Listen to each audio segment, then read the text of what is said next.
Hi, welcome back to the Trial by Jennifer podcast series. My name is Jennifer Butterfield, your host, and I am very excited to welcome this week's special guest, David Ivey, a friend of mine, and also the Export Compliance Counsel and Export Control Officer for the University of Texas. He has a very distinguished career, and I'm very grateful to have him come on the podcast. And welcome, David. Feel free to tell us a little bit about yourself. Well, thank you, Jennifer, for having me. As Jennifer said, my name is David Ivey. I'm an attorney licensed to practice law in the state of Texas and have been since November of 1980. I've spent most of my career in private practice in Houston, Texas, with a couple of different large law firms there, starting out in oil and gas litigation, and then moving into international trade, which is a branch of what I'm doing now. As Jennifer mentioned, I'm currently employed by the University of Texas at Austin as the export control officer and export compliance counselor. And just up front, I want to say, as I'm speaking today on my behalf as a private citizen and not on behalf of the University of Texas, and I'm not offering legal advice today. We're just having a general discussion, and I always encourage you to speak to a legal professional of your own choosing. Yes, thank you for the disclaimer, David. I feel really grateful for your time and to have you on the podcast. And as a private citizen, I ask all my guests this question. I focus mostly on career development and personal finance with this platform, and I'm always really curious about what the conversation was like around personal finance in your home growing up. And I know you have children as well, and so feel free to share a little bit about what it was like for them growing up, being on the parent side of things as well. And how did you talk to your own children about money, and how were you spoken to about money? Okay, Jennifer. Well, my parents were products of the Depression, so we didn't talk about money a whole lot, other than to talk about the value of it, and frugality was emphasized growing up. That we were taught to be grateful for what we had and make best use for what we had, and not to waste it. And then with my children, we didn't talk a whole lot about money. We talked more about just helping them choose areas in life that they were interested in and passionate about. And if you pursue those, then you'll usually do pretty well financially. And so I just encourage both my son and my daughter to pursue whatever was of interest to them. And they went down two completely different paths. My son is a major in the United States Army, and my daughter is a school teacher who's gone back to school to become an occupational therapist. Oh, So wow.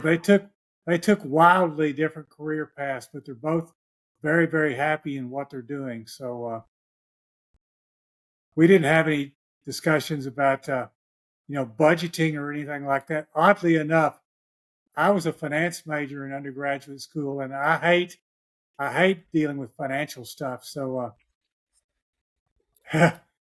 my wife was a lot better at it than I was about talking to the kids about money. So I put that one on her, and she did a great job because they're both fiscally very responsible.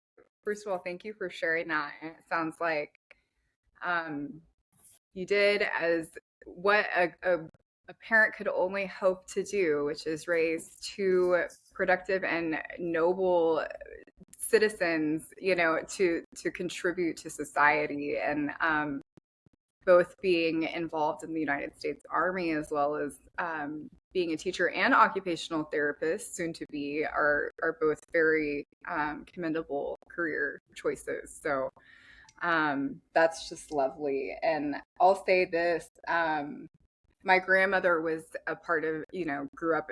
I think Pearl Harbor was bombed the day after her 16th birthday. Hmm. And my grandfather went to war, I think the next week. And she said that she cried every night for a whole month.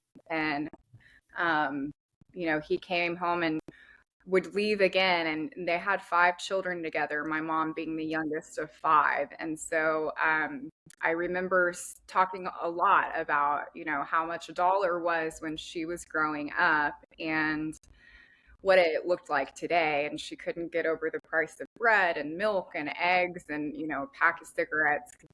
Anyway, um, I relate to that a lot. And so thank you for sharing that. And I'm curious, I think a lot of people also probably feel a little curious about, what can you describe, the trajectory of your career? You went to law school, graduated in 1980, and you've been practicing for quite some time. And now you're in a really amazing position at this stage in your career. Can you expand a little bit about the responsibilities of the role and then kind of how you grew into that?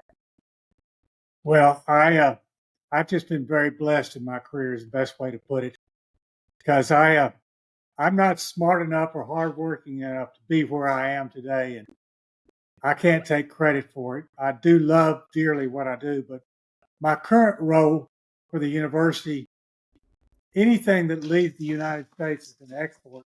So when we have faculty, staff, or students who are traveling internationally, then taking their smartphone and their laptop with them is an export, not only of the device, but of any of the information that's on it.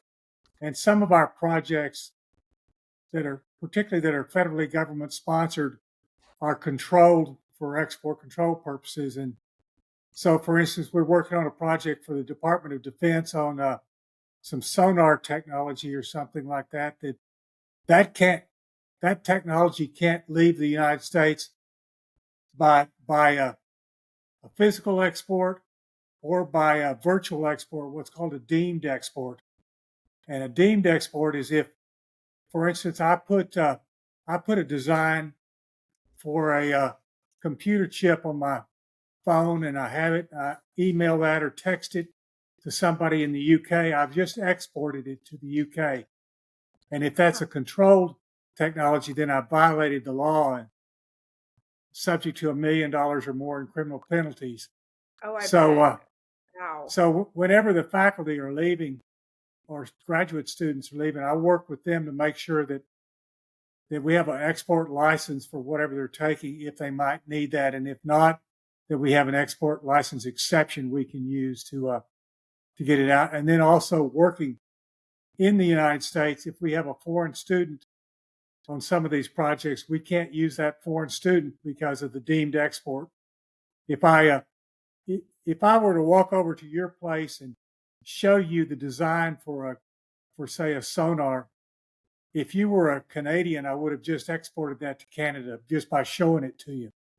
That's Right. called a that's called a deemed export, even though we're both here in Austin, Texas, and nothing physically leaves the United States. But So, because, right.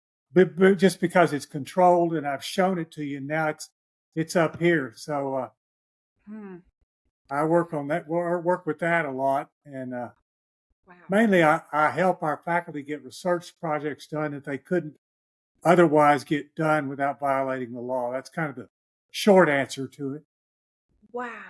That is so fascinating. And, I just want to mention to the audience, I'm learning a lot about this as we go too, which is why I feel so fortunate to have you on the podcast, David. But, I know briefly before we started recording, you mentioned that you all have students in Israel right now. And for those who are listening, I turned on the news, I think it was Sunday morning, and saw that overnight Israel had been under attack, and it looks like they're now in the midst of a very atrocious war. And I'm curious, this isn't part of our narrative or the script, but I'm curious about, what has can you talk a little bit about what some of the things that you're seeing the impact of what this has? I mean, with the students, and they're over there right now, and can you share a little bit about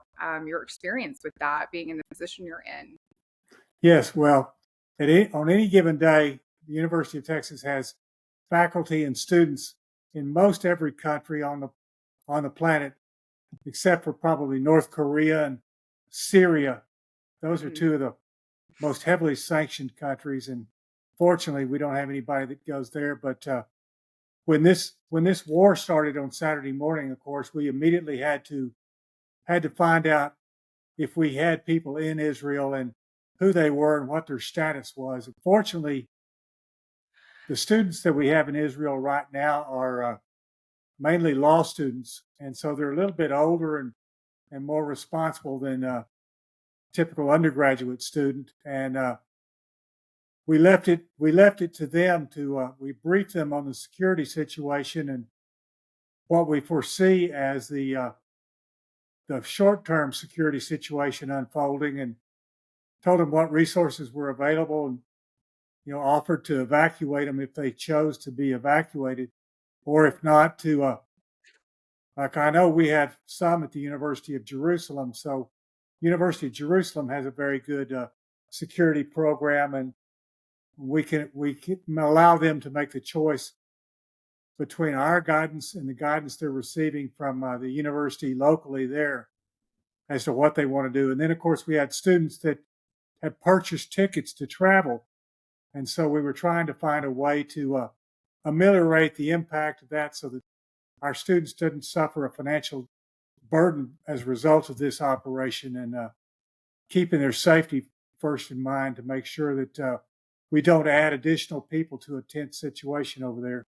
So it's Right. something that we're monitoring on an ongoing daily basis and hourly basis, trying to keep in communication with where these students are and what their security situation is, and if they want to be evacuated or not. Because on the international front like this, the University of Texas system has insurance policies for travelers. That's We need to always know where people are going, so that a situation like this arises, we can make sure that they're in a spot where our international rescue can get to them if need be, from medical or personal evacuation needs, and also that they'll be covered under our insurance program. Oh, absolutely. I thank you so much for sharing that because um before we recorded this podcast, I was on a phone call. We were saying a prayer for our soldiers in Israel. One of the things that I learned, and I mentioned this to you earlier, but when I was in my undergraduate studies at the St. Edward's University, we were learning international business, and we had this book that was assigned throughout the term called The Startup Nation. And it is an incredible piece of literature, factual on just the what is born from the Israeli culture. I mean, looking at how both men and women at the age of 18 are um, enlisted in the conscription and then asked to fight for their country and responsible for their squadron of people, is a totally different responsibility than what an 18-year-old graduating from high school looks like here in America. And I think that just speaks a testament to the leadership and just another thing about the Israeli culture that I think is so fascinating is their respect for failure as a part of the process of success. And the book talks a lot about that as well. But I will be keeping those students who have chosen to stay in Israel in my thoughts and in my prayers. And I ask that anybody who's listening do the same. And it's a very tender time for us here in America. It feels like an extension. So yeah, thank you for sharing some insight into that. And I'm glad to hear that there are measures in place and insurance to um, assume responsibility for getting any students home safely. And I hope that they do. Um, so as far as professionals ensuring, so I guess, yeah, let's pivot into investments. I know you mentioned a little bit about the Foreign Corrupt Practices Act, and I think a lot of my audience is comprised of maybe people who have some investment experience or maybe are beginning as investors. And perhaps are venturing out into doing international business for the first time in their lives. And I'm curious, can you talk a little bit about some of the financial consequences of noncompliance with this act and what that might look like? Because I know, the pay to play culture is standard in some countries, and that's a very accepted part of the way business is done. And so I'm curious about what insights you might have to offer about that topic. Sure, I'd be glad to.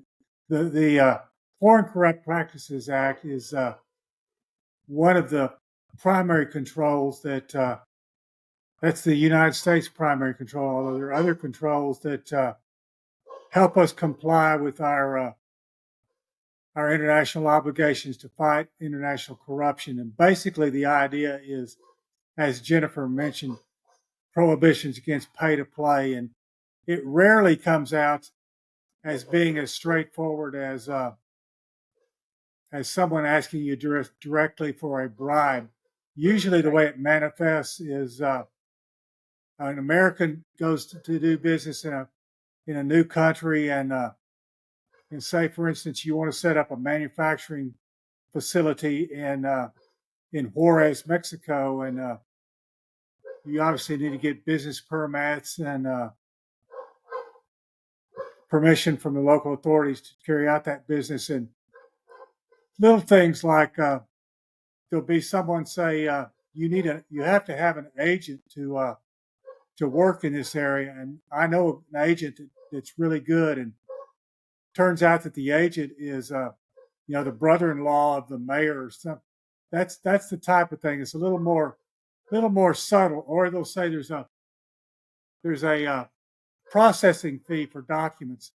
Say you need to go file your application to do business in Mexico, and then a clerk will say, "Well, we're glad to take your filing on that, but there's a processing fee of $10 per form," and so you start paying that fee, and you don't think anything about it on a one-off basis, but a year down the road, you've paid $2,000 or $3,000 in those fees, just to get your paperwork processed.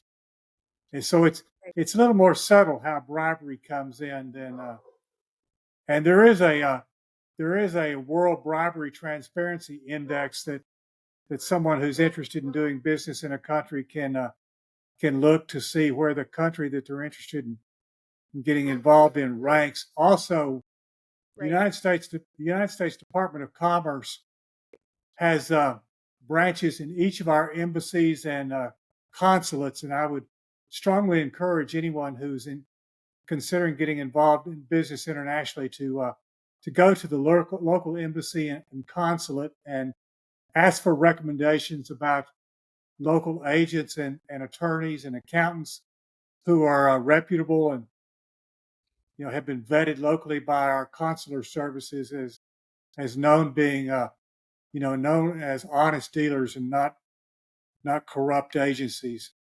Plus, they'll have a lot of information on the local economy and ideas about financing. There's a lot of free help available from the United States government that you can start at the local consulate level. Of course, it's also available through the Department of Commerce and the International Chamber of Commerce in DC. The International Chamber of Commerce is another very good organization for an entrepreneur to get involved with, because going into a foreign country, it's just like if I wanted to go practice law in Dallas, Texas, I'd want to find me a lawyer or a law firm in Dallas who knew the judges and the players up there and could guide me through, help me to avoid making a bunch of mistakes. And it's the same thing when we're going overseas. You don't want to obviously just decide that you're going in business in Munich and jump on an airplane and get over to Munich and start expecting to open a storefront and go into business.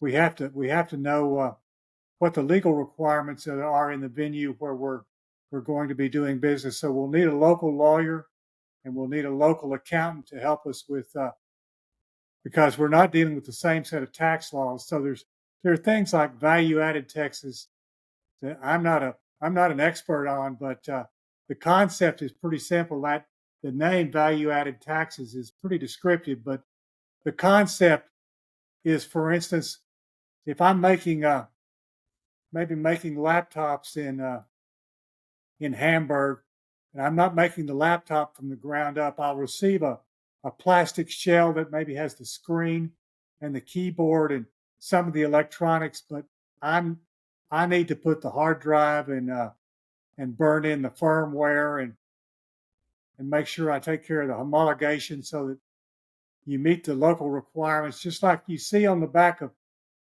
any product that we have here. If you look up on the back of your iPhone or your computer, you'll see that CE mark. That means European. It's been approved in the European Union, like we have in the United States with Underwriters Laboratories.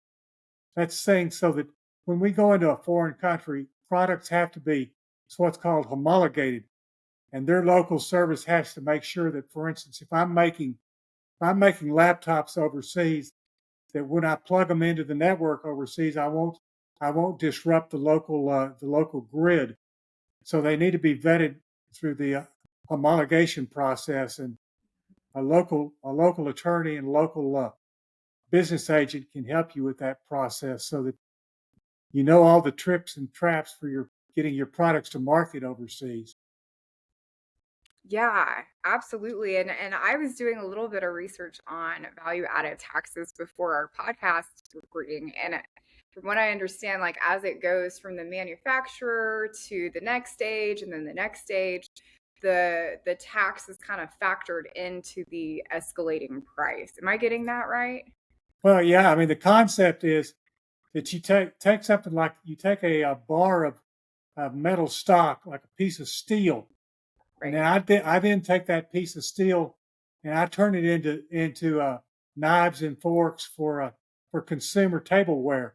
Well, Right. now I've added value to that bar of steel by through the manufacturing process. So the Hmm. taxing authorities then tax me not on the value of the steel that's in the knives and forks, but on the value that they now have as knives and forks instead of pieces of steel, if that makes sense. So Hmm. that's kind of No. a basic on value added taxes. Yeah, no, that makes perfect sense. And it actually creates a more full understanding for me as well. And I'm curious, like so those who are looking to invest in foreign markets, whatever that may be. I mean, it can be a wide array of different investment options, but I'm curious, how does the Foreign Corrupt Practices Act play a role in assessing those investment opportunities? I know that we've talked about the corruption index, and then also I'm just thinking in terms of maybe and drawing upon your experience. Like, what are some things that people need to kind of do their research on? Like, I know, like, political unrest would be, and like economic. And so I'm curious, how does this act play a role in assessing those investment opportunities? Well, the main thing is you'd want to get some local advisors in whatever your country you're going into, because they're aware of these laws too, and it's a straightforward conversation of just I'm planning on doing business in this venue, and Hmm. I don't know the venue and I don't want to get in trouble. I need someone who can make sure that I'm able to get done what I need to get done legally, and who can help keep me clear of the potholes over here. Right. So you're looking for someone who knows the market, knows the products that you're dealing with, and who you would need to talk to get those products to market, and also who you need to talk to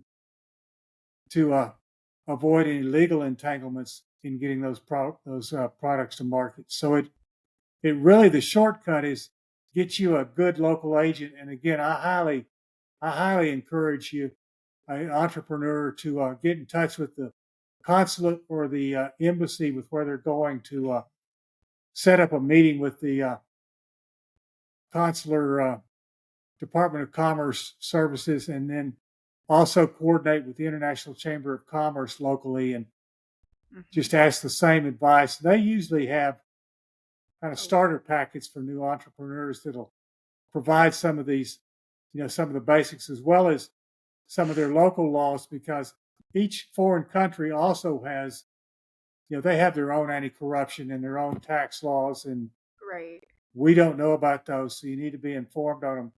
And another thing that a startup is going to need is a good customs broker and to help with the customs duties, getting goods over there and getting goods back out.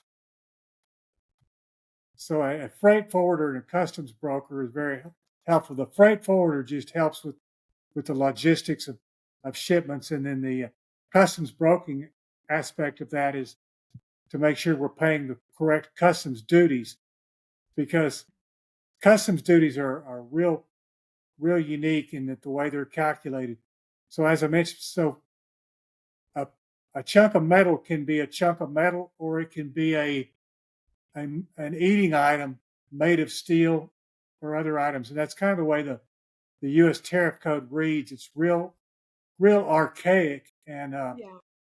just reading it, you don't necessarily know where your product is, and you need an expert because it's the difference between paying 1 or 2 pennies in customs duties on something versus paying 25 or 30 cents on something per piece for customs duties. And of Wow. course, depending on the volume you're doing, that can make your business uneconomic. Totally. Oh, yeah, that makes perfect sense. And yeah, so I'm curious again, maybe going a little off the script, but I'm curious from your perspective, as these startups or like smaller businesses kind of grow to expand um, to more countries and on a more global scale, can you speak to like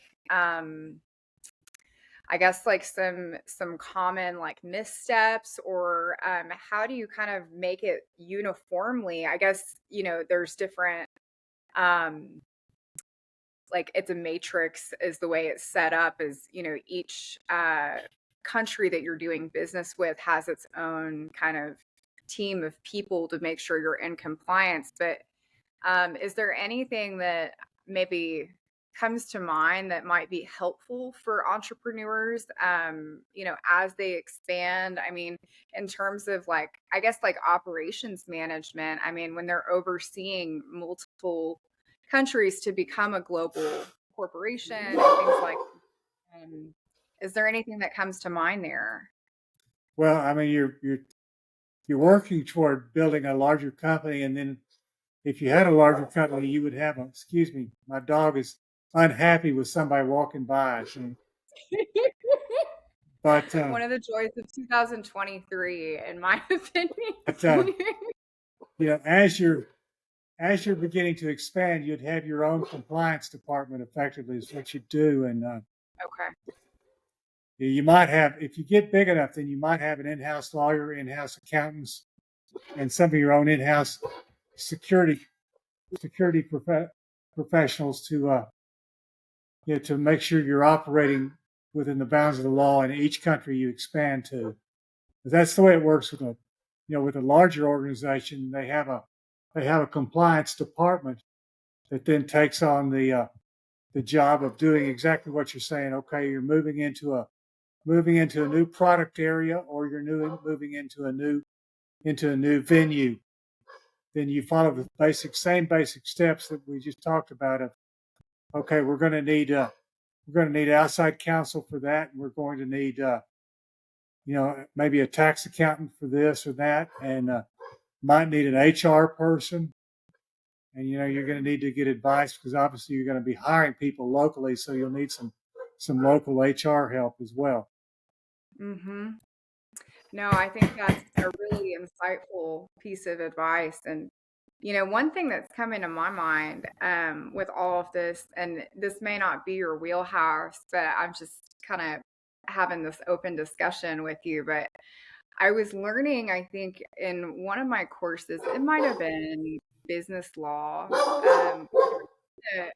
A huge, like, with the digital age, expanding with, like trademarks of names in different countries and how, the same name and it's maybe a different product, but or different, service in the United States, but it's also copywritten in like France under the same name. And like, yeah, I'm just wondering like what happens if you're like venturing into a different country and there's already an established I think, I guess it varies too because there is definitely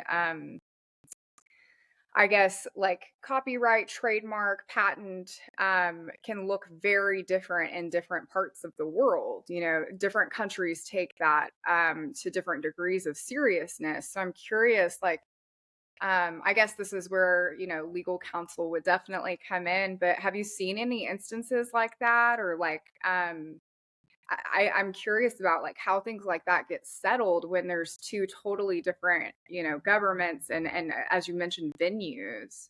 Well, it's tough because, for instance, China Yeah, will often require that new investors sign away some intellectual property rights to get the right to do business in China. So it's critical to have a good lawyer on call that is familiar with the country where you're going to be and what their practices are, because you can lose your intellectual property very easily by intellectual property theft right, that could happen by hiring the wrong people. You have somebody come in and under the guise of working for you, and they're there just to steal your intellectual property. So it's critical to get that locked down, both in the U.S. and abroad. And I'm no intellectual property lawyer, so I don't want to go right, too far down that road other than to right. say you do need to take care of it. You do need good advice on that. Definitely. Yeah, it gets so complex because there's so many different languages and cultures and governments. And so, I mean, one of the things that was like the forefront of the educational focus when I was doing my undergraduate studies in business administration was understanding the different cultures and customs and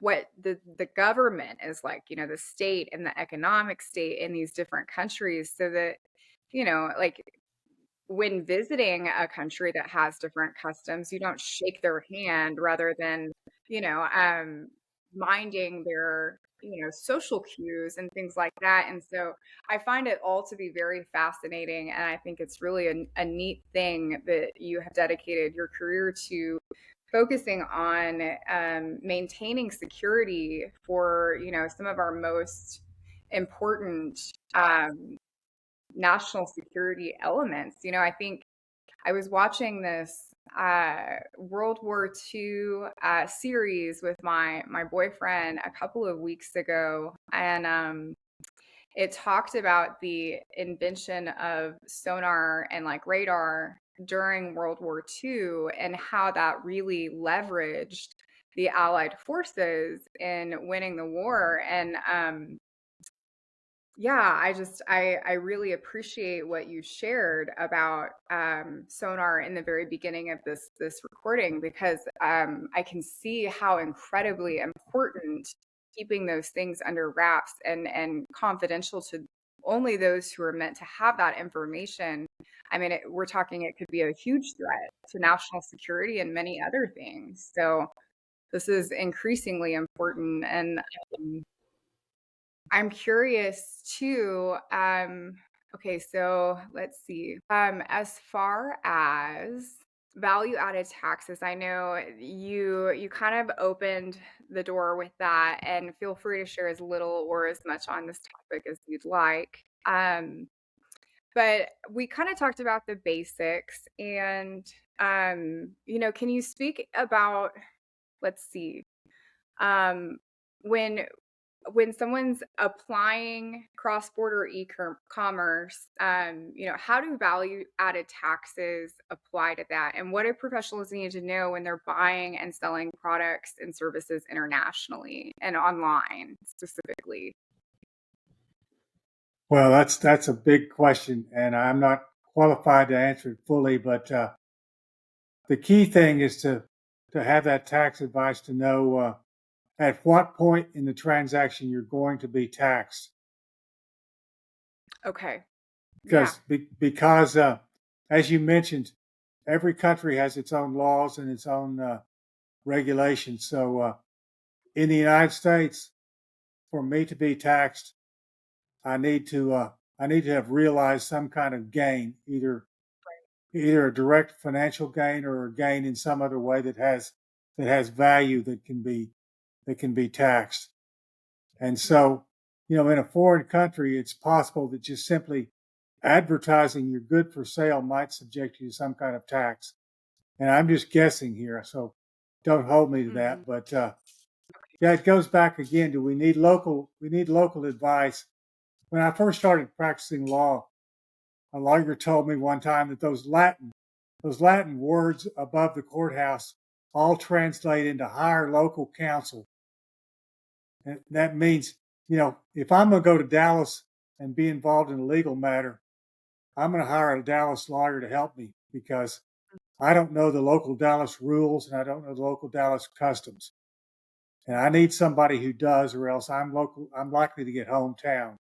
And it's the Mm-hmm. same thing in international business that if we don't know what the culture and the rules are in Matamoros for a manufacturing facility, and we think it's the same as it is in Hamburg, Germany, we're going to be in trouble, and Mm-hmm. vice versa. Mm-hmm. I want to kind of pivot. I recently wrote an article about the value of the dollar, and how it was backed by the gold standard up until the 1970s. And now we're kind of operating from like this fiat currency, which from my research, there was traceable existence of a fiat currency system all the way back. I think it was like the 11th or 12th century in China. And I'm curious about, I know you've lived a like a distinguished life. And so I'm curious about, currency and exchange and how you may have seen like trends evolve over time, just in the time that you've been doing what you're doing, and how that might have impacted international trade and things like that. Well, the thing that always amuses me is oil because oil is so integral to the world economy, and it's Hmm. uh it's something that's such a volatile commodity too that it goes to considerable heights, and then drops down to just, you remember during COVID, it went negative where they were Hmm. actually trying to give oil away because they didn't have the storage capacity for it. So if you'd had a big tank on hand that was empty, you could have gotten free oil to fill it up and then turn around and sell it at $86 a barrel now. Yeah, that So is. that's the one thing that comes on that big broad question that you asked. Mm. Just to me, because practicing law in Houston most of my career, I was Right. intimately involved in the oil economy, and that one's just one that always kind of amuses me and tickles me that oil field goods like drilling rigs are unavailable, and then they're sitting stacked idle. So it's Right. it's it's been very, very interesting in my career to watch those tremendous swings up and down. Back in the 80s, we saw the oil markets crash, and the economies of Texas and Oklahoma and other oil producing states suffer significantly because of the oil market crash. And that was all driven because of the Iranian Revolution. So we're right Right. back to the we're right back in the same place that we always are. watching Iran in the Middle East to see what's going to happen and see what's going to happen with our oil prices. So I don't know if that's useful to you at all, Jennifer, Oh but yeah. that's the one It that comes to my mind when you ask that question. Yeah, and I have a follow-up question too because I'm just so curious about like how do you think I know a lot of the focus in recent years has been on like a green economy and kind of shifting away from biodiesel and things like that more into like creating less fossil fuels and more like alternative solutions just based on the perspective that you have, how likely do you think that is to happen? I know, the United Nations has the sustainability compact that it's talking about greatly reducing carbon emissions by 2030, 2035. But I remember when I was in a course with actually a professor who went to Ben Gurion University in Tel Aviv, and he uh, he was talking about how some of these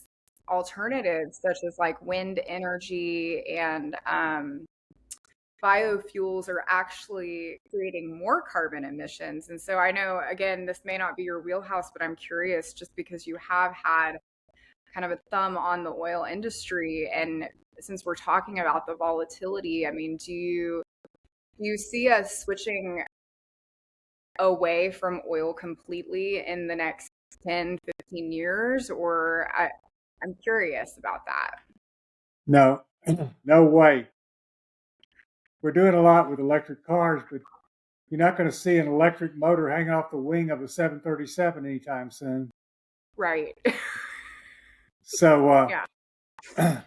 and hydrocarbons are integral to most of the products that we have in our homes. I mean, this body from my laptop that I have in my lap is made from a plastic, and that's hydrocarbons. So we're not getting off oil anytime soon.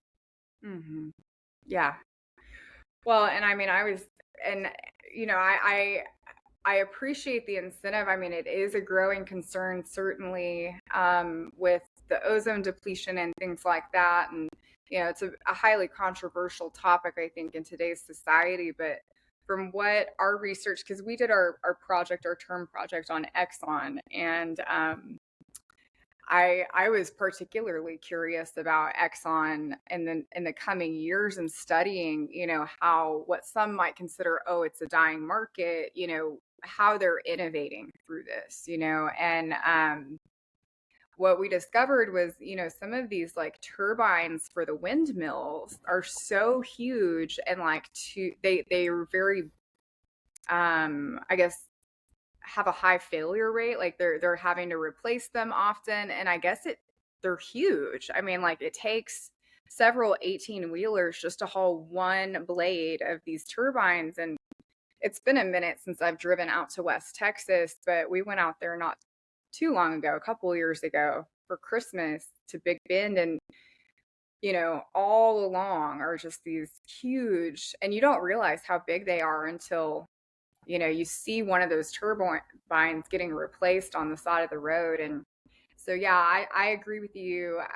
But, I have a much more premature perspective on this, but I do think we may be quite a bit ways away from a complete abandonment of fossil fuels and oil and gas. And yeah, I guess I want to kind of round out with a last question, based on what you know and what you've seen in your career, for those who are, I guess, Gen Z, millennial, that are wanting to start international business, what's like one gleaning piece of advice that you might have for someone to take with them in their pocket on this journey ahead? Do your homework. Yeah, absolutely. I Front think that's a front front end investment in knowledge. Get as much knowledge about your proposed business activity and market as you possibly can, and it'll serve you well. You want to know going in. You don't want to know. You don't want to find out coming down on the backside. Hmm. Right. That sounds like a hard lesson learned. So what I'm hearing is take calculated risks. Like do your homework and plan ahead, right? Because venturing out in the world, it's a very big place, indeed. David, I just want to say just thank you so much for coming and joining me on the podcast. It has been so lovely to talk to you, and I just can't thank you enough for sharing your expertise on this topic. Thank you, Jennifer. I don't know that I did much value adding here, but thank you so much. Oh, no, thank you, really. And it was such a pleasure to host you. And for those of you who are listening, please tune in next week. I will be hosting Derek Dorsett, who is a PhD candidate in learning technologies. And we are going to be talking about the federal student loan crisis. And so we'll be excited to have you all join us then. And that will be next Wednesday at 10 a.m. And until then, I hope you all have a wonderful week.